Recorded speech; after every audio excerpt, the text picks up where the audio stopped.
The LG G5 features a transformative design with a slide-out battery and modular functionality. In this episode, I bring you my full review. Stay tuned. The LG G5 is distinguished from its predecessors by its aluminum chassis and focus on modularity. The lower housing, which contains the battery, can be removed from the bottom of the device and replaced by alternative add-on modules that provide additional functions, such as a camera grip or high-fidelity audio module. More on those later, though. The G5 is constructed with an aluminum unibody chassis available in silver, gold, graphite, and pink finishes. It's smaller than last year's model, making it feel like a more comfortable version of the Nexus 6P, and that's not a bad thing. A micro-dazing process was used to conceal the seams required for the antenna, which means there are no unsightly antenna bands. A rounded rectangular protrusion houses the camera components, and on the bottom you'll find a USB Type-C connector for charging and syncing.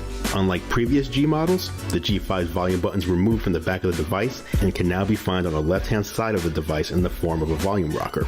The circular power button, which now also contains a fingerprint reader, remains on the rear.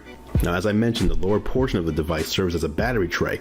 It can be detached to remove or replace the battery, as well as install add-on modules to add additional functionality. The battery plugs into these modules, which is reinserted to replace the stock battery tray.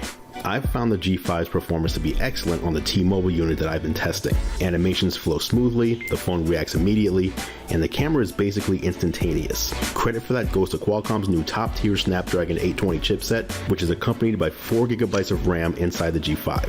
Speaking of the camera, LG now actually offers two of them on the back. A regular 16-megapixel camera, and an additional 135-degree wide-angle 8-megapixel camera. These can be used individually, with the latter offering a wider, more panoramic view to better capture grand architecture or sweeping vistas, or they can work together to create some fun combinations and layering. Switching between the two cameras is super quick, and together with LG's established strength in imaging and camera software, I think it's a positive change. Jumping into specs for a moment, the LG G5 ships with Android 6.0 Marshmallow. On front, you've got a 5.3 and the dual cameras on the rear. On front, you've got an 8-megapixel camera with an f2.0 aperture. And this is all powered on the inside internal storage, which is expandable via micro SD up to 2 terabytes. Yes, up to 2 terabytes. Of course, you'll have to wait until 2 terabyte micro SD cards are available, but when they are, you can use them here.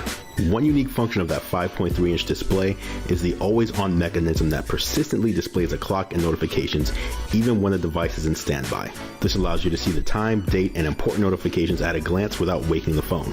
As mentioned, the LG G5 ships with Android 6.0 Marshmallow, which is the latest Android operating system out of Google. LG says that due to confusion between removing shortcuts to apps and uninstalling them entirely, the G5's home screen does not feature an app drawer out of the box, and instead all apps are placed on pages of the main home screen, similar to what you'd find on iOS and other custom Android distributions. Additionally, the G5 also doesn't support Android Marshmallow's adopted storage feature, which lets you format external storage and have it treated as permanent internal storage.